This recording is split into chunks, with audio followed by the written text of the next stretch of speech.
What is up, App Nation? It is Steve P. Young, founder of appmasters.com, and you are in the right place if you want to learn all about growing your downloads and all about making that money through apps. And today I got to meet him in Dallas. I've known him for a couple of months now, and he's the guy I talk to when I think about product analytics, and he's going to break down some of that portion of the app side of things and what A/B testing tool, what product analytics tool that he recommends. And we're going to talk about how he's been able to generate over $400,000 in sales using AI. We're going to break that all down for you right now. So without further ado, let's bring in Daniel Reiling.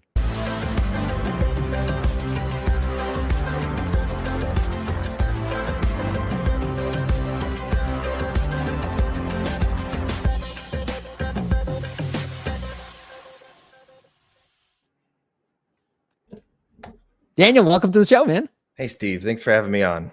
Do you prefer Dan or Daniel? Whatever. Let's go by Daniel. Okay. All right. Cool. All right, man. Well, I want to pull it up. I know you've got your own app development company too. Of course.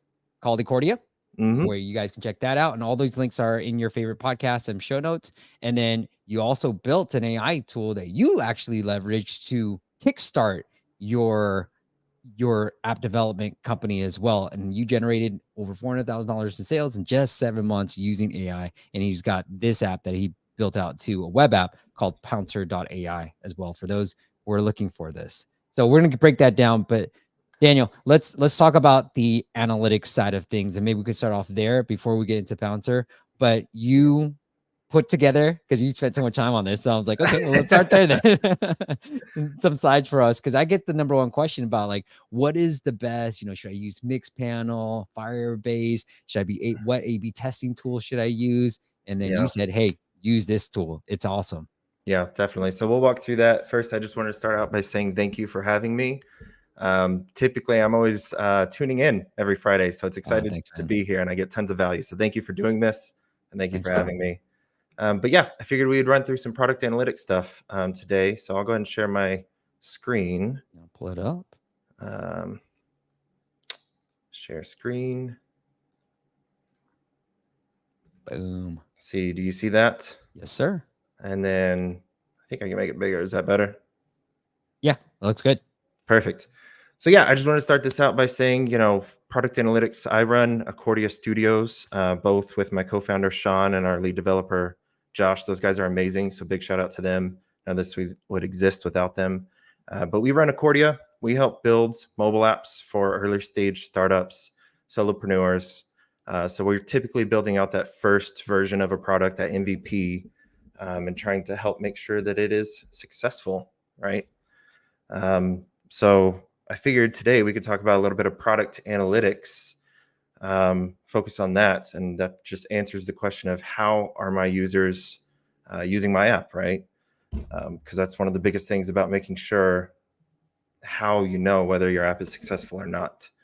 So I'm going to keep it pretty high level, and we'll go through that. But I kind of wanted to start off with a question, actually, just to kind of know how people, viewing this are using it. Are you using an analytics system currently? I was kind of curious to see how many people are or are not. So I figured you could just type into the chat and we could see. Yeah, just put yes if you are. And maybe what analytics tool are you using? Throw that in the chat too. Exactly. See what people are using currently. And then today, what I just wanted to walk through is kind of why it's important to use a product analytics system, especially for app developers, right? I'm going to focus this mostly on app builders because all of us here love apps, and that's what we're building. Yep. What tools currently exist? What are the different options that you have? Maybe some trade-offs between the different ones. And of course, what you should be tracking once you get it set up. What KPIs should you measure? What can you actually do with them to help increase all of the metrics in your app? Just a side note, I'm going to keep it pretty high level, just walk you through kind of the basics. I'm no data analytics expert myself. So I figure for the people who aren't using any systems, this might be great to kind of give you an idea of the value of them and what you'll get out of using one. And for the people who are already using one, it's probably going to be more of a reminder just to check it more often and use it more, right? Because I'm definitely guilty of setting it up and not checking it enough. Surprisingly, yeah, dude, we've do gotten what? a bunch of no's. You got a bunch of no's? Yeah. Oh, then this will be Yeah. great. Hopefully this will help give some Yeah. value to those guys. So, I mean, for those people who said no, out of the yeses, what are people saying they Yeah. use? And let's see. What are you using? There's only one yes, but Yeah, got yeah, it. we're using Firebase right now for us. Firebase, great. Yeah, I mean, that's a great option too. Well, for the people who are not using one, let's talk about why you should be tracking events, right? One, it's very easy. I'll walk you through the implementation in just a second, but it's one of the easiest things to do within the app. It takes typically 5 to 30 minutes to set this thing up, and you're going to get value from it for years. So it's an easy win, right? A lot easier than building out new features in your app or anything like that. The second is know how users are using your app. We all know whenever you publish an app on the App Store or on Google Play, of course, they give you some data like downloads and sessions, but they don't really give you the nitty gritty of how people are using your app, how long, what they're doing within your app, right? How they're engaging with it. So this helps you know how people are using it so you can improve it. And on that note, kind of the last bullet here I had was what gets measured gets improved, right? If we're not measuring how people are using our app, we can't improve it. And worse, we might make changes that harm the conversion rate or metrics or user experience within the app, and we won't even know. We've worked with a few different clients where they said, we want to release this new onboarding. And we didn't realize it until later when we put in the analytics that actually like decreased the people who get through onboarding by like half. And there was just no way of knowing, right? So that's just a little bit about why you should be using it. We're going to talk about a few different platforms. So I just figured I'd throw in some consideration whenever you're picking a platform. Speed of implementation.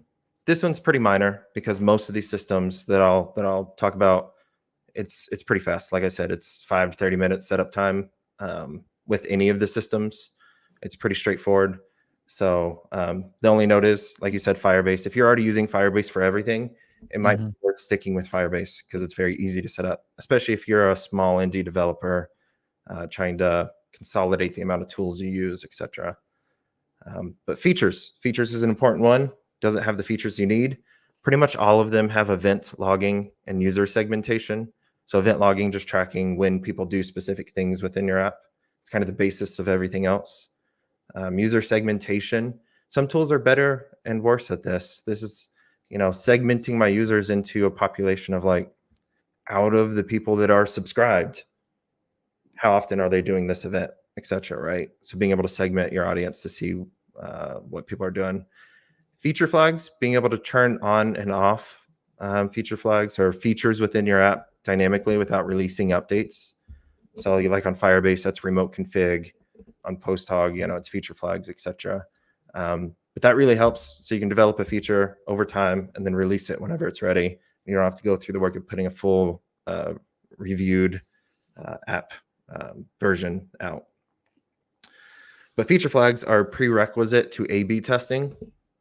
This is where the real value starts coming in, is we can test those changes that we're making, see how it affects the users in our app and how does it increase a certain metric that we're looking at or decrease, etc. Right?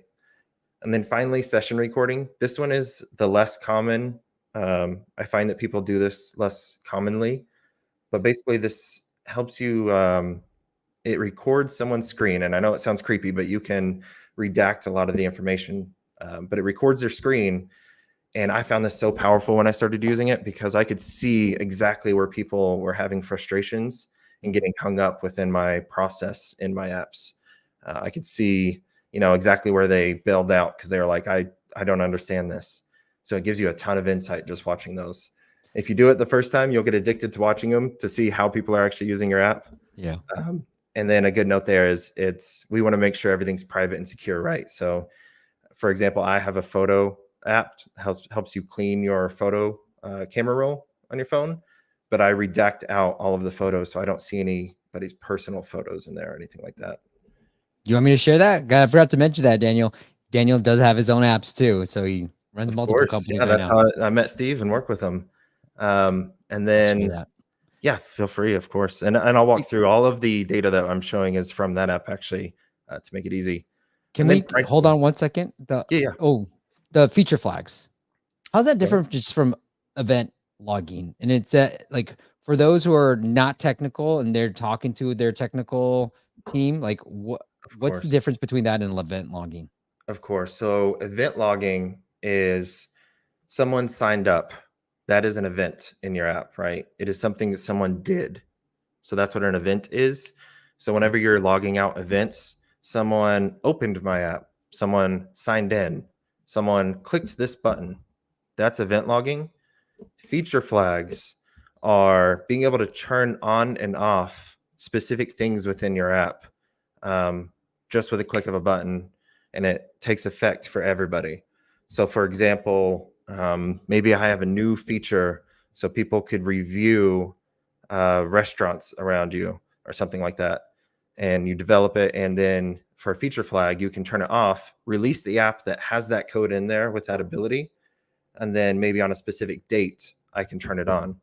But more importantly, it helps with A/B testing, right? Because if you want to A/B test, does that feature increase overall user engagement? Well, I'll turn that feature flag on for one set of users, and I'll turn it off for another set. I love it. So does that help? Yes. Thank you. Awesome. And then pricing. That's the last thing. Pretty much all of these are free starting out, but if you're successful, which obviously we hope you are, then you'll have to worry about this a little bit. If you pick the right one and do it the right way, you shouldn't have to pay for a very long time with any of these platforms. So I figured I'd talk about the top 4 platforms that I see people using, and we've used our share of all of these. I think, Steve, you said you're using Firebase. Yeah.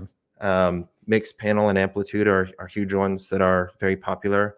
And PostHog's a little bit of a newer one that we've actually been switching all of our clients to because it's got a ton of great features and great pricing. Firebase would be great option if you're already using Firebase for everything else, authentication, Firestore, and all that stuff. Maybe just start out with Firebase. It's very easy to set up, and you can do everything in that platform. Mixpanel has its downsides as far as pricing for the free plan. PostHog is very generous with their free plan and the features that you get that we'll walk through. But really, the most important thing is like pick one and use it, right? It's just like building an app and like what language you're going to use. Pick one and build it. Get the value, and then maybe switch it out later if you want. But the most important thing is actually using one first. I love it. And then we got Daniel's app right here if you guys want to check it out. It's called Swipey. Sweet. As well. Yeah. And then we're going to be talking about PostHog. All the stuff that I'm going to share today is from PostHog, just so you know. And I figured I'd show you that implementation for the technical people here. This is it. This is all it takes to set up events logging within your app. So you just set up the configuration with a few lines of code, call it whenever your app starts, and then anywhere in your app, you can call this capture event. And basically you just capture different events, clicked sign in button, signed up, etc. And that's really the basis of everything. And all the value comes from the system that I'll show you and being able to measure those things.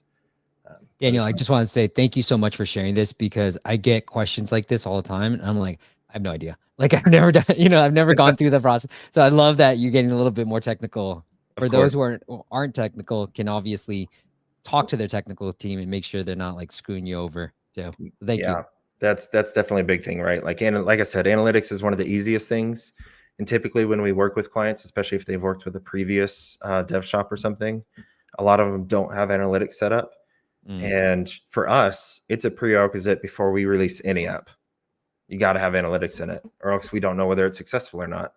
We want to measure whether it's successful to show you as a client that it is successful, so that you continue working with us, right? And then we can improve stuff on it. So like if you're working with a dev shop or a developer and they say this takes a long time, then you got a problem. All right. And then finally, once you get it set up, right, let's talk about what you should be tracking. what things are important to track within your app. Now, the first and foremost, I can't overstate its importance, right? And Steve talks about this all the time, is the onboarding experience, the first time user experience within your app. If you don't do anything else, at least do this. Yeah. Track how people are getting through the first time user experience in your app and where they're falling off, and where they're, what's successful and what's not, right? And I'll show you an example of this in a minute. But I think it's you, Steve, that says it. And I love the quote of like, your onboarding is your most popular feature in your app, right? I don't know if I said that, but I'll take the credit. Maybe it was Josh. But it's, yeah, I think it was Josh. It's the most important one, right? Because Yeah. everyone's going to use it. And a percentage of those people are going to move on to use the rest of it. But everyone's going to use your onboarding and first time user experience. So definitely track that and optimize that. The next thing is the aha moment. And we like to use this a lot in analytics, that the aha moment, our definition of it is whenever someone experiences the value of your app, right? And it's different for every app. The aha moment is different, but it's whenever the user kind of clicks that button and sees something happen and they're like, I get it. This thing is awesome, right? Whenever they see that value, that then would make them turn around and pay for it. So you want to measure how many people are actually experiencing that, because you'd be surprised how many apps that we build or work on where before we were tracking this, only like 25% of the users that actually downloaded the app ever even experienced the aha moment. I'd say if they don't experience that, then of course they're not willing to pay for your app. And I like how you said moment. It's one thing, not moments. Exactly right. Talk to. They're like, oh, they can do this and this. No. Give me the one thing that would just make surprise and delight them. That's what we call it. We call it the one thing, right? Because there's every person that downloads your app is there for one thing primarily.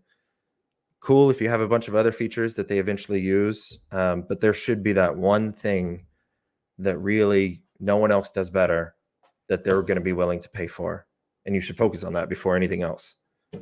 I don't know. Hit pause real quick. Somebody said how to track, meaning onboarding. So I'm going to assume the question is like, just track, the funnel, meaning every page on the onboarding process before they actually use your app or do the paywall, track every single page to just make sure they get to the paywall. And I think, Daniel, what you're probably trying to get to with the onboarding funnel is, hey, from the first open all the way to paywall view, how many people are dropping off? Because we want to make that as close to 100% as possible. Yeah, and I'll show you examples of all this actually right after this. So it'll make it more clear. But even just past the paywall, right? Even so, when I consider the first time user experience, I consider it from the moment they download the app, all of the buttons they hit during onboarding, through the paywall, because you better have a paywall during onboarding. If you don't, watch more of Steve's videos. And then all the way through the aha moment. So my first time user experience ends at the aha moment, just to see how many people are actually getting to that. So new feature adoption, right? Whenever you release new features, you need to know whether people are actually using it or not, because you may think it's cool, but your users may not care about it whatsoever. And if you don't know if they're using it or not, then you may spend months improving a feature that only 3% of your users are actually using. Versus if you knew that, then you can go focus on the thing 97% of users are using, right? So just help measure that. And then finally, user properties help you learn more about your audience, the people that are downloading your app, the target audience, right? I'll show you an example where I learned something where I had an assumption and it was completely inaccurate and it affected the whole experience of my app. And I figured it out through this. So I'll share that as well. Oh, and this is actually it. So this is just an example of user properties. So you can basically log out properties, and this gets a little bit more technical, but really all it is a key and a value.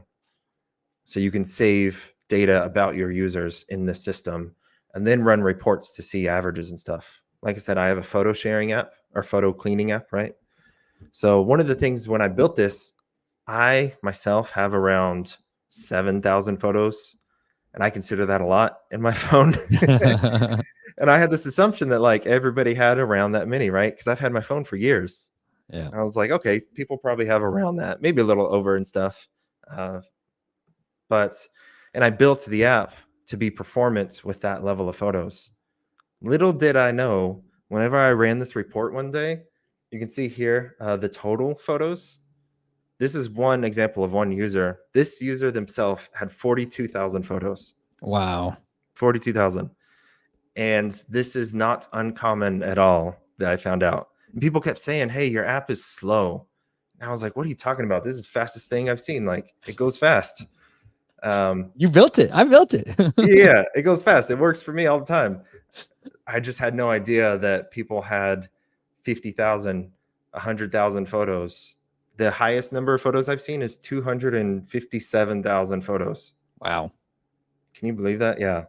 So I would have never known that and how slow my app was performing for those users until I did this. So that just helps give you some insights, right, onto the types of users that are using it and some things about them. I wonder. So this is kind of gets back to the question of before we used product analytics, before we were able to learn those things. I always had this question about so many different things within the apps, right? When I started, I was like, I wonder how many people are using the app. I wonder how many people make it past this step within onboarding. Right. I wonder, how many people actually even see the paywall before they quit using the app. And I had no answers to any of those questions. So I figured we'd just walk through some of those questions and how you can answer those questions with setting up these systems. I wonder how many users accept that app tracking transparency prompt, right? If we don't know how many people are accepting it, where it is, we don't know whether we need to move it or not. This is something I learned when I first started. It was like 98% of people were not accepting it because of where I placed it. So I just placed it right at the beginning as soon as you open the app, and that increased it here. The blue is accepted. The purple is denied. So it's still denied, but I think for most every app, it's going to be denied primarily most of the time. But you can see here, I know a little over half people deny this prompt. And because I know that, I can go improve it, right?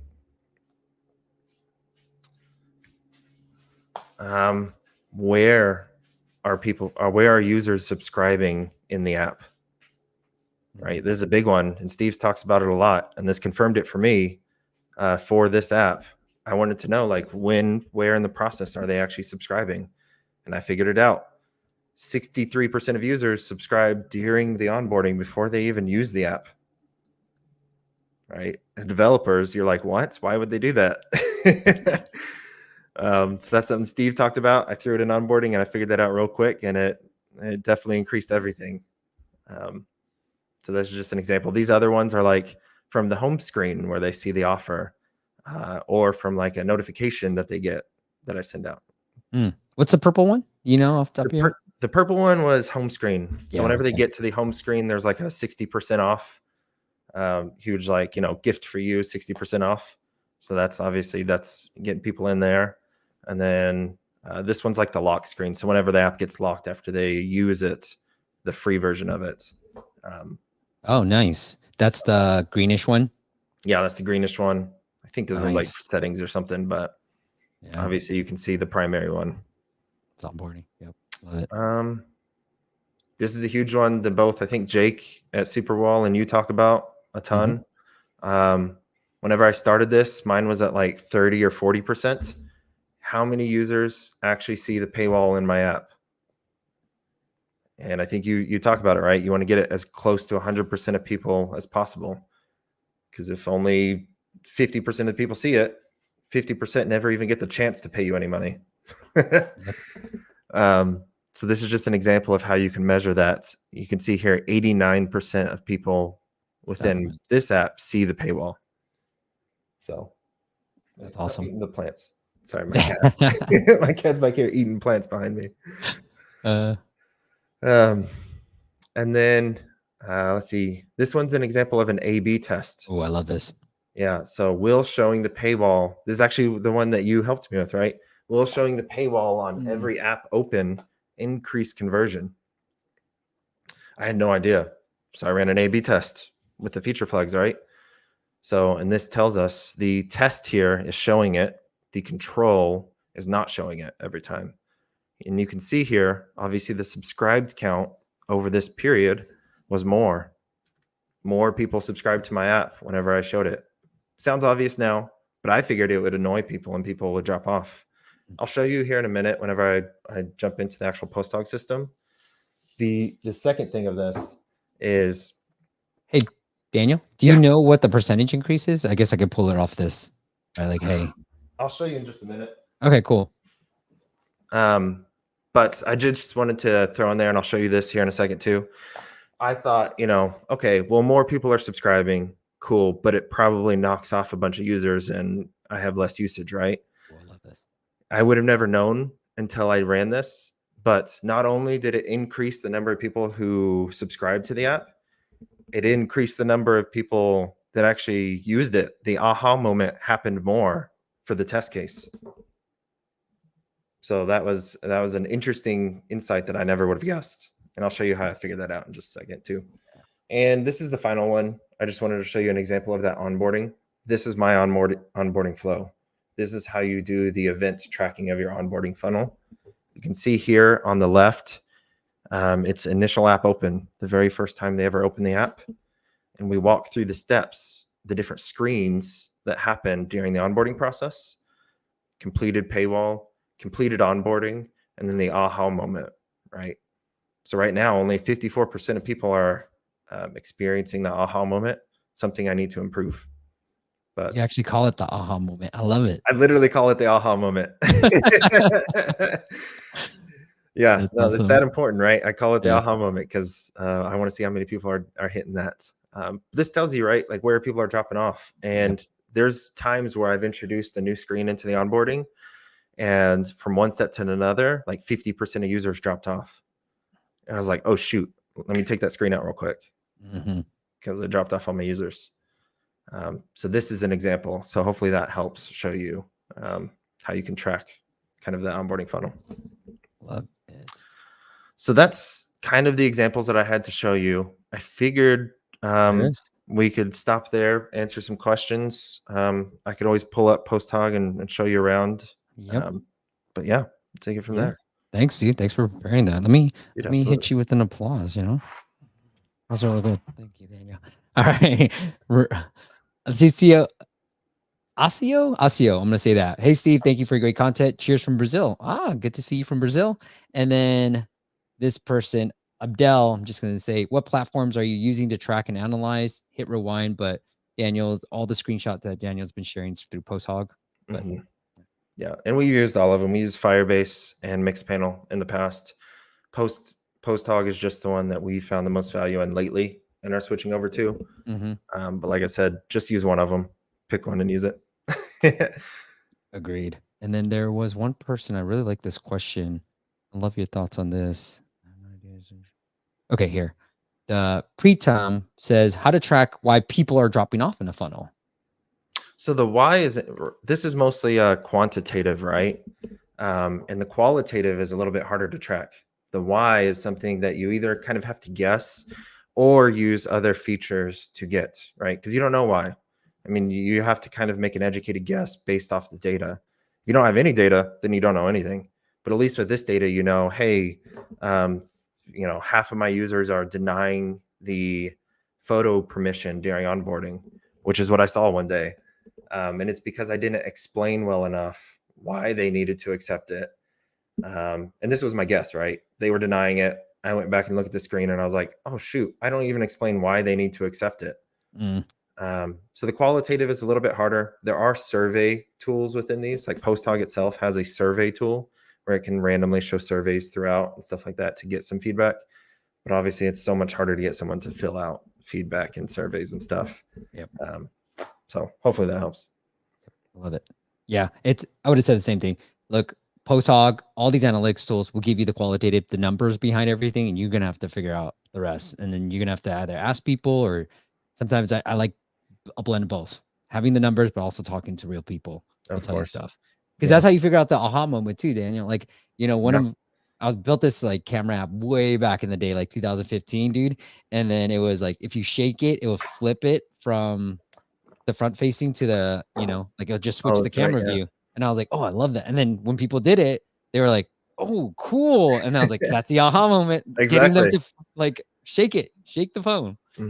Yeah, Apple sometimes literally had just that in there. watching over someone's shoulder, you get to experience what they do, right? And that's why, to be fair, that's where the session recording helps.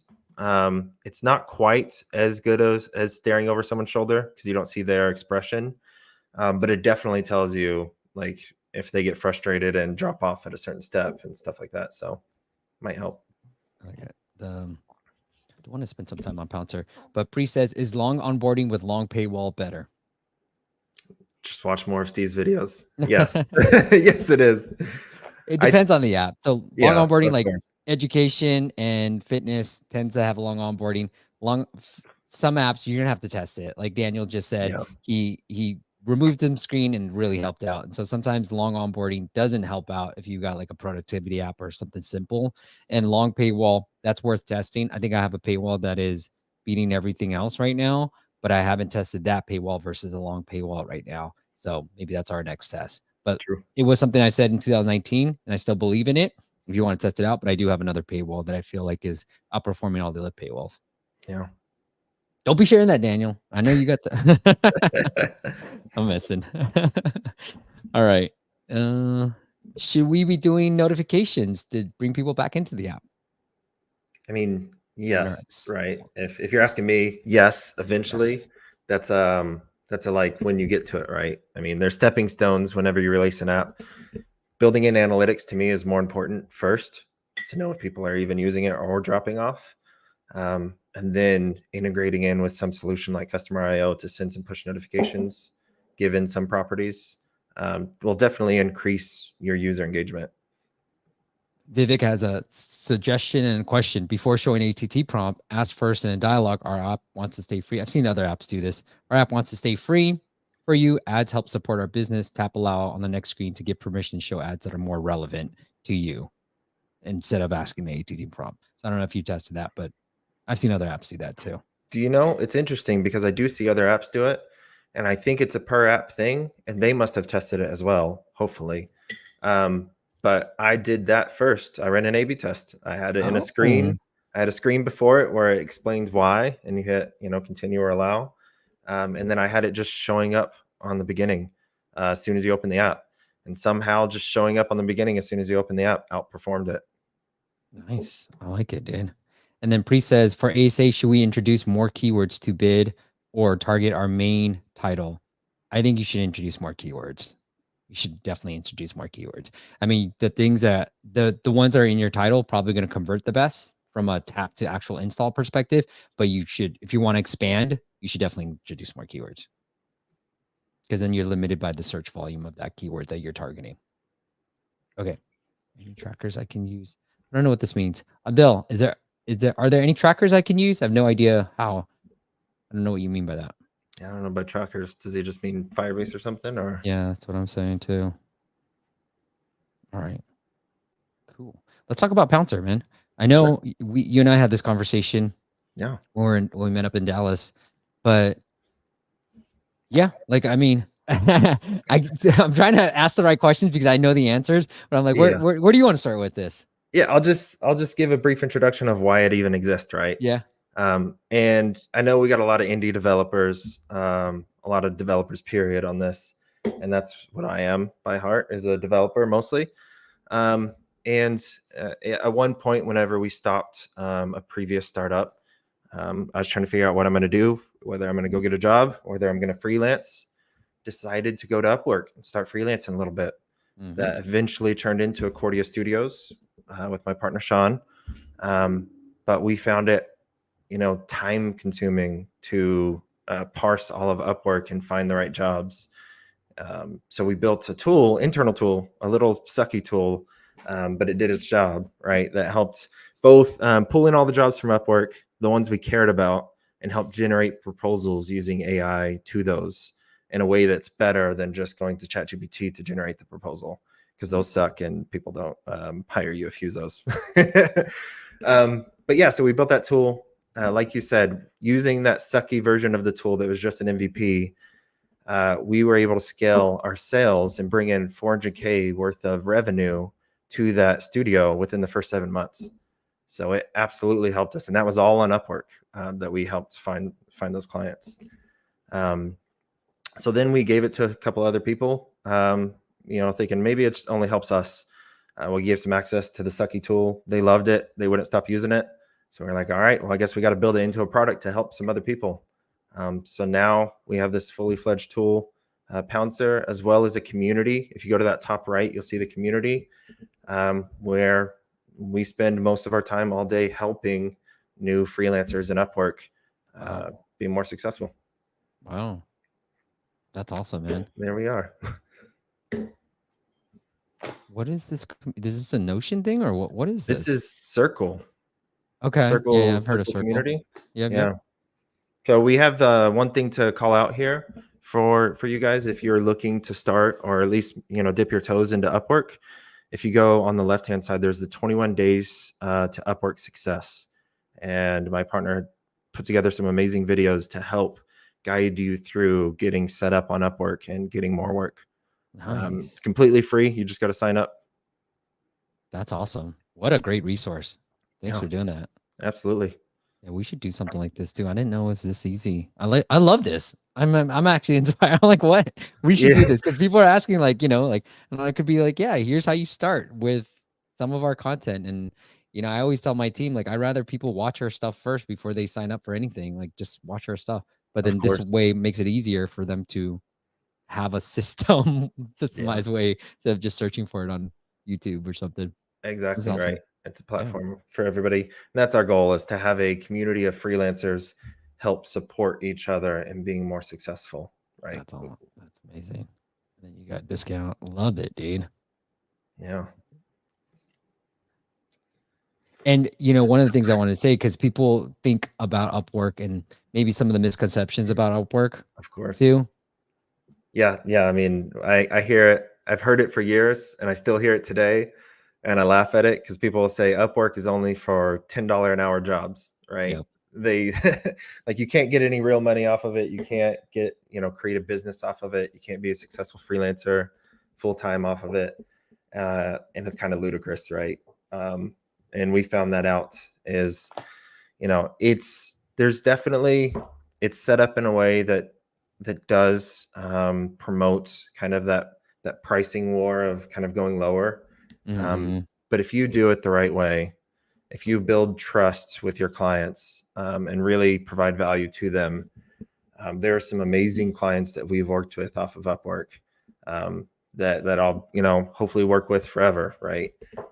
We've built some amazing things. They've been great. And we've obviously gotten more than $10 an hour for those projects because we've proven to them that they can trust us and that we can help build what they need and solve their problems, right? That's awesome. So is it as simple as like do we paste? Tell us a little bit about how Pouncer works. Do you have to copy and paste the job description, or if you scroll down just a little bit to the features, I'll show you. I think a little bit further down, maybe. I love this stuff. Oh, there we go. So what Pouncer does is it pulls in every job from Upwork. You set up your filters for what jobs you actually care about. Oh, wow. Yeah. You set up filters for what jobs you actually care about and are a good match for you. It will give you live notifications as soon as a job comes in that is the right fit for you. So I get, I'm out, getting a coffee, and I get a notification that says, hey, we need a mobile app developer for this fitness project. And I'm like, shoot, that's perfect for me. I could do that. So you get those push notifications, which doesn't exist on Upwork today. And then from there, it knows everything about you because you put in your details, obviously what you do, what projects you've worked on. And it, of course, knows everything about the job posting. So it uses those two things and combines them to create a proposal that will stand out, right? And Sean, my co-founder, has a long background in copywriting. So basically, this is a professional copywriter helping you create your proposals in a way that helps, get their attention from the client and get them to schedule a meeting with you. That's amazing. Yeah. And then, of course, because it knows everything, it does some awesome things like pulling out the perfect job from your portfolio and talking about it within the proposal. Oh, Um, wow. but basically, you generate that proposal and you can edit it before you submit it, of course. So it's more of an author, or you become more of an editor rather than an author. Because before, it took me so long. I was just sitting there refreshing the Upwork app every second of every day. You can ask my wife; she hated it because I was staring at my phone looking for jobs. Uh, And then when I found one, well, you don't want to just copy and paste the same proposal to every job because it won't be targeted. The user won't care about it. Doesn't mhm. prove why you're the best fit for that specific job. So it would take me like 30 minutes to write a proposal that was perfect and sounded good for that job, and multiply that by like 10 jobs a day that I wanted to apply for. It just Mhm. took so long. So that's why we built this tool to where it streamlines the process of finding the jobs and generating the proposal, allowing you to do quick edits after it generates. So it takes that process from like 20 minutes to applying to a job down to like 2 or less. Wow. Hey, Daniel, one of the tricks at Upwork was always like, if you're interested in a job, start your first thing with boom or some random phrase. Do you Uh-huh. guys capture that Yeah, it too? works. It works. Nice. Right? AI is great. And so the I way we structured it as well is because if you copy and paste all this stuff into ChatGPT, which is what we did originally, right. it would generate this whole long thing, 5 paragraphs long proposal that looks different every single time, didn't follow a common format, right? You can see there I have like learn more and details in that proposal. And Mhm. it would make those different every single time. So the way this works is you can hard code in specific sections and then also have AI prompts that says like write a great compelling first sentence that explains why one of the previous projects that I had lines up with this project perfectly Oh, and why wow. I'd be a good fit. And then it'll Wow. do that. And then of course it'll take into account those things like you said, and it'll throw that in the top as well. So Nice. Yeah, I love it. Great. It is Pouncer.ai. If you guys want to check it out, Pouncer.ai. absolutely, Really come cool. join our community. We're happy to help you get set up on Upwork if you need some help. It's super cheap. Like you're gonna make your money back in no time. So Yeah, yeah, definitely. super affordable right now. Good stuff. I think Daniel's giving away too much for free. I want to talk to him after this. Give some suggestions on this, but I think he's giving away too much for free right now. So but you want to jump on this? You want to pounce on this right now? Exactly. I There love it. you go. All right, Daniel. Let's get into some of the questions as well. Abdel says, "Do you guys Do it. prefer Apple ads or Google ads?" You're definitely more experienced than I in this. Yeah, I think it really depends on the app. The crappy answer, but it's the honest answer because I prefer Google, Apple in the very beginning, especially if you're iOS. If you're on Google, go to Google first. So if whatever platform you're on, go on that one. The ultimately you want to test out. We tested out Google Ads, didn't work out that well for us. I think it's worth retesting again. I only spent about $2,500 on Google, but we saw really high cost per installs, and it didn't work out for our app. But some other clients, Google is the primary channel, works out better than Apple search ads because Apple search ads is too expensive for them. So really, really depends on your app. But I always start off, if I have an iOS app, then I'm going to test out with Apple search ads first, then move on to Google. Or he says, do you have any tips on how to get from 10 to number one? I'm assuming by keywords. I do. It's not foolproof. It does require a lot of tinkering, but it's all under App Masters Academy as well. I don't give away, I try to give away 90% of the free stuff. All right. Luis, talking about metrics and analytics, do you track your trial activation rate and what's a good average one? So I'll talk about tracking it, and then maybe you can talk about a good Sure. average, because obviously this is what you do every day for years, right? But for tracking it, I mean, the systems that we've talked about, Firebase and PostHog and all that, those live alongside the other systems that you have set up, like Revenue Cat. Revenue Cat is, to me, the gold standard, what we use for all of our projects. I know there's Adaptee and some others, but Revenue Cat is typically the better platform that'll give you, how many people are starting a trial, how many people are converting over into a paid subscriber from that trial. It allows you to A/B test those pricing experiments, whereas the analytics platforms help you A/B test the user experience within your app. Yep. Yeah, and that's what I use too, Luis. But I've seen it on Mixpanel, Daniel. Like you can track it. I guess it's just event tracking, maybe. and that way you can see it. But yeah, and so I do, like, I track the subscribed events in my app to see, like, obviously how many people subscribed and stuff like that. It's just more of, I use RevenueCat as my source of truth, because like their data is solid for sure. Like they go based off of the actual purchases from the App Store API. I track the stuff in PostHog purely just to A/B test like the paywall, right? If I don't want to use RevenueCat or something to do the A/B testing, I can make changes to like what is the color of my subscribe button and see if that converts more. I like it. And then the average trial, sorry, Luis, the good one, 5 to 10%. Anything above 10%, really good.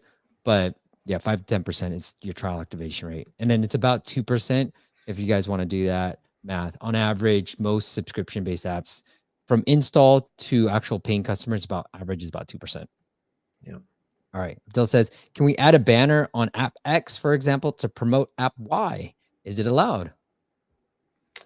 I've actually just learned about this. If you're using Google AdMob integration, you can have your own ads be presented within, of course, your app. So if you have 2 apps, you can promote one of the apps in the other app. That's the only way I know how to do it.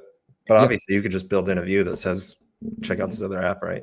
Yeah, you can do it. And I've seen other apps do this where they'll promote their other apps. So yes, of course. Yeah, you can do ads or you can just promote your other stuff. All right, cool. The not so original. How do you know the aha moment? Well, I mean, this gets into like, what are the common mistakes of the first time founder, right? Like, not knowing what the aha moment should be within your app is one of the things that I see most first time founders trip up on. You should know it. Like, that's the one thing that people are going to be paying for in your app. Like, and you should tailor everything towards getting the user to that moment within your app. So if you have a note taking app, maybe it's the first time they take a note. If you have a meditation if you app, have a photo swiping, if you have a photo swiping app, yeah. So for the aha moment for this one specifically, it's you get in and you swipe left or right, like Tinder style, on your photos to delete or keep them, right? The aha moment that I track is once you get to the end of a month, because it breaks it down by month, and you actually delete the photos that you've swiped left. That's the aha moment, because you hit delete, and it deletes 15 photos, and it says you've saved 5 a gigabyte or something. It's like, whoopee. And that's the aha moment that I track. Love it. And my apps are more in like the sleep sound space. It could be just that first listen, that first night rest, and that's it. Yeah. Or it could be just somebody paying me. No, I'm just kidding. That's my aha moment. That's your aha moment. That's my aha moment. I got paid. All right. I know see some more questions and I will get to it, but let's move on to the app audit section of our show. And you know what's in store, some dad jokes.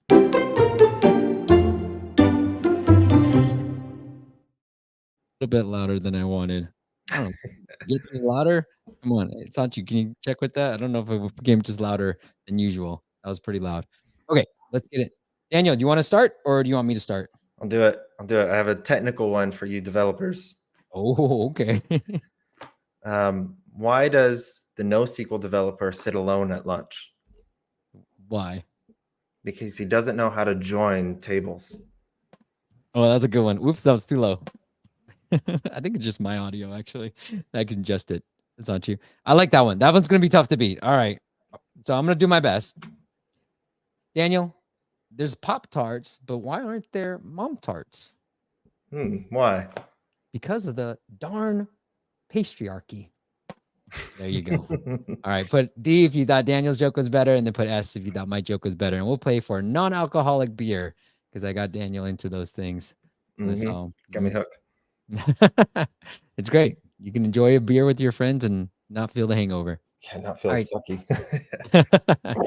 Damjen says feedback on first-time user experience. Anything from so it's a home inventory app that allows you to take inventory of your app. I mean, things that you own. So pretty self-explanatory. But anything on the App Store front that you want to give them feedback on? I did actually love kind of their screenshots and their focus. Right, they focus on kind of ADHD and kind of clutter and chaos and stuff. I like that. Yeah, you're right. It looked great to me here, so I didn't really have any feedback on the first part. Yeah, me neither. Looks good. Overall, it's a great app, by the way. Just throwing that out there. Oh yeah, you checked it out. I did, of course. Oh, good for you. I'm gonna check it out right now. I'm like, oh, I just check it out right when I go live. Let me find it again. Holy cow. Jeez. I'm pretty sure I downloaded this app. That might have been, where the heck? What is this called again? I have so many apps downloaded on this phone. All right, let's get into the onboarding side of things, but let me kill some time because honestly, I don't know why I don't have this apps on my phone right now. Let me give in a question up. How about Fiverr? I think Fiverr, I mean, if you're trying to get freelancing on Fiverr, I feel like that's really going into the $10 gigs. You know, that's what I would say. You know, my gut instinct is to say, hey, there's like $5, $10 gigs on there. But Yeah. I also know very successful freelancers on Fiverr that make a lot of money. Really? So I think they're working on that problem, right? They just introduced a new thing where you can pay a developer hourly on Fiverr versus like the small project basis. So they're moving towards kind of the Upwork model a little bit. So it's a good starting point, right? Any of the platforms, whenever you start out in freelancing, whether it be Upwork or Fiverr or any of them, you should always view them as one source of leads for your freelancing and eventually expand out from there, right? Upwork is just one place we get clients. And then, of course, they come through our website and other stuff too. Daniel, what I really love about what you said there too is like, I wasn't like in my first year on my own, I wasn't religious about how I was going to make money. I mean, truthfully, I actually went back to my old boss and said, hey, do you need help with anything? Because I just couldn't figure out I was like, I don't know how to make money right now. Like I'm trying out a bunch of stuff to see what sticks. Don't get religious. Like don't get so high and mighty. That's, you know, what I loved about our conversation was like, yeah, I tried Upwork, man. Like people think it's just these tiny little things, but we legit did almost $500,000 on Upwork in 7 months. So that's awesome, man. Mm-hmm. Give it a try. Don't believe everything you hear. Yep. I like it. I like it. All right. I did have the app. I just put it in. I have so many apps on here that I just had to keep swiping. Anyways, let's get into the app. All right. Let me go to this real quick. All right. Dom John. Okay. Effortlessly organize your items. You know, this help us. Yeah, I like this help us grow, but it might be good to just put some of these things, these testimonials in the help us grow section because it's all white. So you might want to throw those in there, Dom John. Yeah, that's a good idea. Throw them under there because I know, who was it? Someone in our App Masters call shared that like showing those 5 stars psychologically like makes them want to give you 5 stars more. Yep. That's something you can test. Do both. Murat shared it. Okay, so this is the long paywall. I do like this.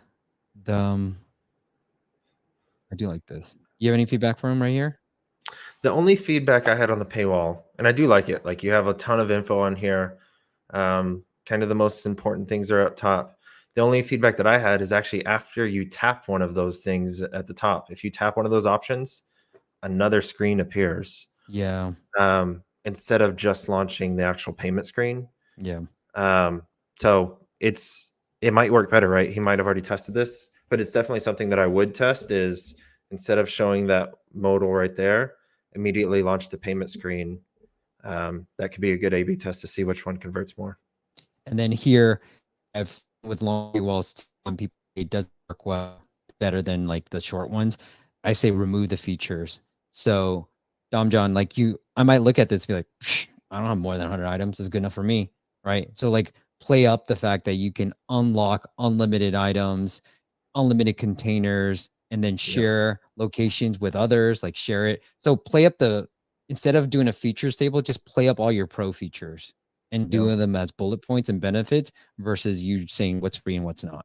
And I actually did whenever I was going through it. I went through that and I saw location sharing with other users. And I was like, well, I'm not going to use it with anyone else. So like, I don't need that. So it's interesting. Someone might self-filter themselves out of your pro plan because of it. Yep. That's exactly it. And it's just like, and we have seen some A/B tests where people in our community, Daniel, they A/B tested features without no features. So Then he saw that no features won. So here, change sign in to continue with Apple. That works pretty well. I'm gonna hit no for now.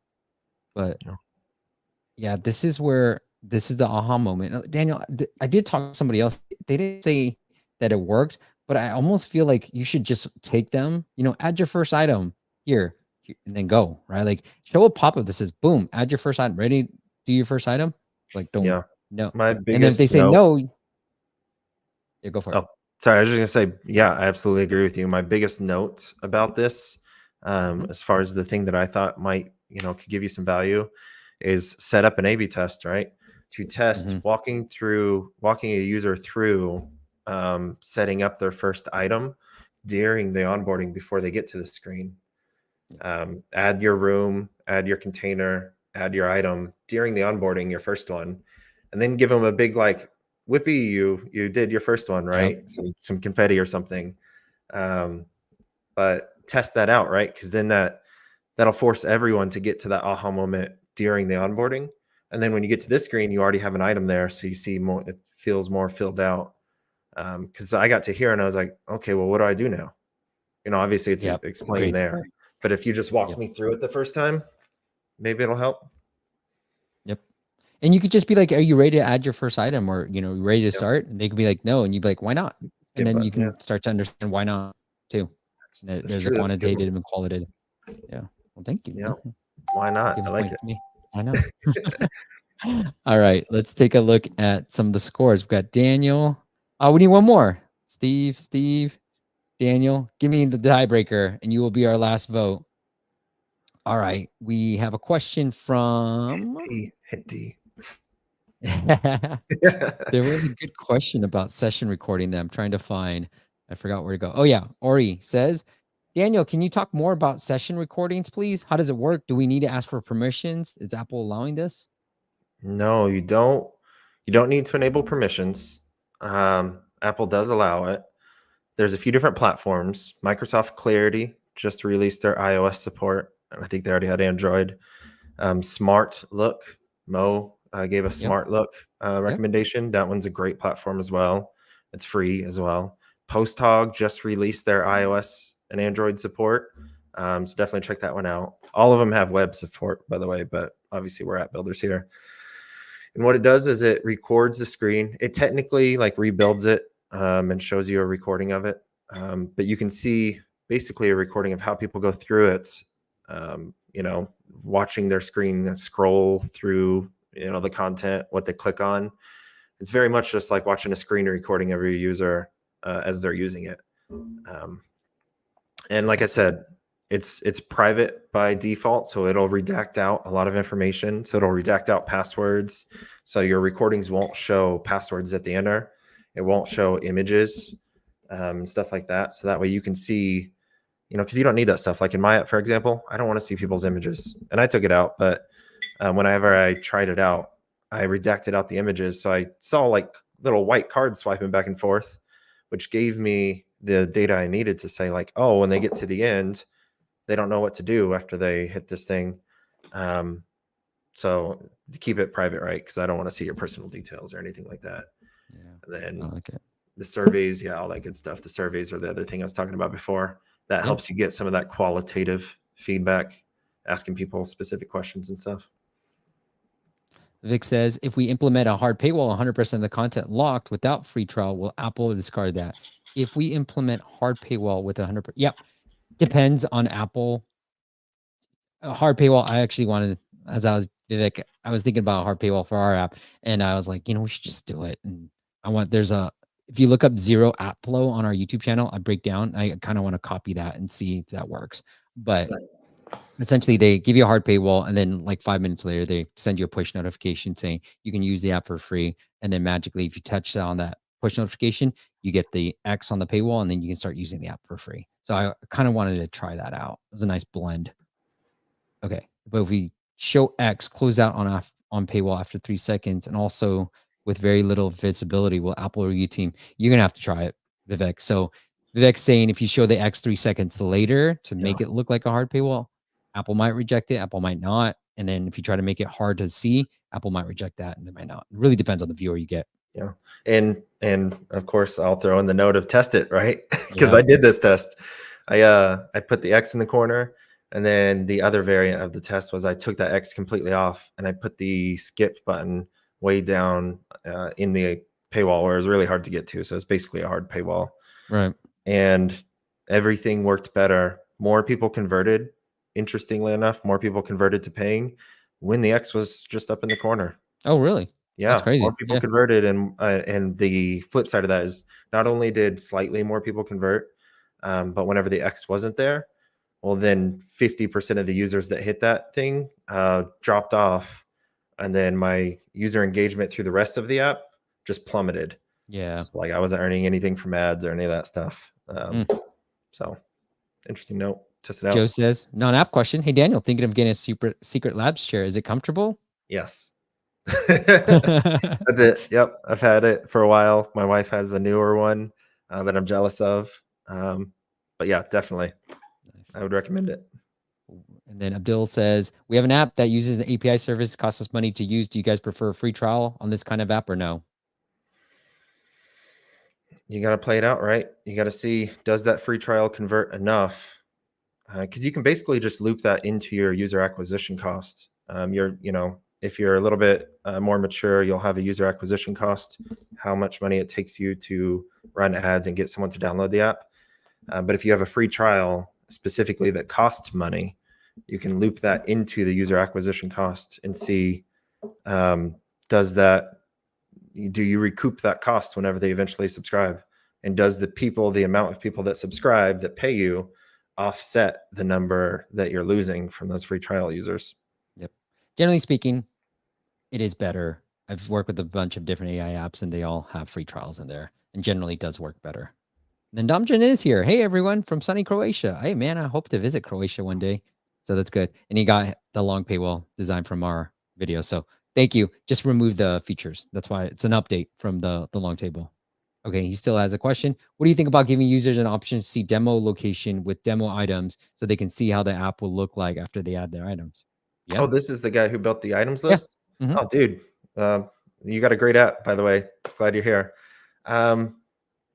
Demo location and demo items, maybe if they skip it. I think me personally, and obviously I'll let you chime in, Steve, but me personally, I would probably guide them through the process of adding the first one as much as possible. Yeah. And then if they say no, one, ask why, because I think that's great. I'm gonna do that stuff. Ask why they don't want to do it now, and then maybe show them the demo stuff after that. But if you can walk them through that process and they can add their first one, and then they get to the screen and it's already showing them their house, their items, to me that'd be better. But I agree. follow I think the that would be data. better too. Follow the data. And then Domjan, whatever's easier. Like, right now I think it's suboptimal. So if you think that's easier going to be to implement to do demos, do it. If you think it's going to be easier to do a pop-up and then have them go through the flow with the ad location, do that. I mean, time, I think for me, time is the most important variable. Like, what can I get done quickly to get data? Yeah, get it out quick. And then more importantly, Daniel, Jamie broke the tie, bro. Sorry. Yes. Where's my win music? Okay, that's my win music. There you go. A vibe. All right. I just think we don't have enough developers in here that appreciate that joke. I like that joke, by the way. I thought that was a good one. I thought I was going to lose that one. So thank you, Jamie. Let's get into round 2. All right. All right, Daniel. What you got, my friend? All right. Why did the Scarecrow win an award? Why? Because he was outstanding in his field. There it is. I like it. All right. We got a timely one. Why did Donald Trump take a bullet to his ear? Oof. I know. Why? Tough one. It's not for safe for work, but I went there. Because he didn't react when the Secret Service yelled, Donald Duck. There it is. I thought it was a good punchline. What is this? Can you see this crazy cat? Oh my goodness. Daniel Duck. Speaking of. All right. She's trying to get in on the video. She likes it. She wants to be a star. All right. Let's get into. So put S if you thought my joke was better, and put D if you thought Daniel's joke was better. And we're playing for a very important non-alcoholic beer. All right. Now, Sergey he just wants ASO feedback. So before we start this one, yep. I just want to say that I am afraid to admit how long I spent actually coloring one of those pictures in this app. Oh my God, that's awesome. I got into it and I was like, oh, this is fun. That's great. So what I was going to say, Sergey, is look, I just launched this video. I put this video up about iPad. We have seen educational apps do pretty well on iPad. One of our other clients, they were hovering around $500-$600 a month. We'd have to spend money to make money. And then finally we were like, a couple of months ago, we made a focus to be iPad downloads and sales. And we finally eclipsed the 1,000 with no spend pretty much. And so profitability wise, we hit that meter because we were unprofitable for the longest time. So what we have seen is, in that iPad video breaks down another client of ours that's doing 2 million annual sales all organically and 1.4 on just iPad. So especially for an app like this, I can see iPad being a really good channel. The cool thing about iPad is, along as the keyword like coloring games for kids, as an example, has a lot of traffic, the ASO and to move keywords on iPad a lot easier than iPhone. And so I would say, I'm going to assume you're an indie with 62 ratings, I'd focus on the iPad ASO. And there's no clear difference between the metadata has to be the same. It's just, there's other strategies to push iPad downloads there. All right, cool. I'm not even going to get to that because we are almost out of time. Domjin says, thank you for the feedback. We got SS. And then Nurik says, I guess I'm just not very funny. I barely won that. Then you owe me a beer, bro. I love this. I do. Yeah. Come back to Dallas again, bro. I will. What? Okay. Deal. All right. Let me see if I got any other questions. Vivek says, can I show 3 paywall screens back to back? Oof. Probably too much. I have seen, and you can talk about this maybe in some of the apps that you've worked with. I have seen people show a paywall, go through more of the onboarding, show another paywall, right? Yeah. And those are slightly different paywalls. I've seen that pattern, but I haven't seen any back to back. Yeah, and I wouldn't do I would change it around. If you're going to do back to back, the second one should be a discount, but Apple might reject that too. All right, on our apps listing place, should we display costliest plan first or cheapest plan first, or display all plans there or not? So Vivek, depends on how you're laying it out, but I would probably put whatever your ideal plan is, make that the first. If you're doing rows, we have seen that people just select the first one usually in there. And so I would do it that way. Yeah. Okay. I think we're good. All right. Daniel, anything I missed before we say goodbye? I don't think so. Cool. It's super fun to be here and talk shop with you guys. Obviously, if you're looking into freelancing or anything like that, definitely check out the community there and join in, message us. We're happy. We talk to people every single day about helping them get started doing some Upwork and freelancing. That's amazing. Well, the websites are Ecordia.com, Ecordia, Ecordia, Ecordia.com. If you are interested in working with Daniel's company to build the app of your dreams, he's going to really help you out. As you can see, he's a really, really nice guy, and he's not going to give you all that fluff, and he's going to get straight to the point. He knows what he's talking about because he has his own apps as well. And lastly, if you are a developer out there trying to do some freelancing, maybe you're trying to be the indie life and you need freelancing just to help out. Yo, I was there. Don't be afraid and don't be ashamed that you're doing it. You're on your own. You're making your money. Like, don't be ashamed. Don't get religious about how you're going to make your money. If you need something just to help in between, go check out Pouncer.ai. Pouncer.ai is that. It's going to help you win more jobs. Daniel proved it, and then now he's allowing you to do his secret as well. All right. That's it, Daniel. I'm good. This was a great stream, man. Yeah, this was a lot of great content. I got a lot of stuff that I want to clip up that will go on YouTube as well. Thank you guys so much. Next week, I'm out. Nobody on my team wants to come on as well. I'm going to be in Italy traveling, but I'll be working at the same time. But I'm going to be away next week to make you miss me a little bit. And I'll be back the next Friday, August 1st, to bring in the new month, the end of the year. And we're going to talk to Ashley all about Google Ads. So if you got questions about how to make Google Ads work for your iOS campaigns, especially because Android, let's face it, pretty easy and maybe not as much monetization on there. But we're going to specifically talk to her all about that. She's an ex-Googler, and she does consulting on just Google Ads right now. And so she's going to be a great expert. But that's August 2nd. Next week, miss me. Enjoy your Friday. And I'll see you guys every Friday, 9 a.m. Pacific, here on App Masters. Daniel, thank you so much for coming on doing this. Thank you for having me. Super fun.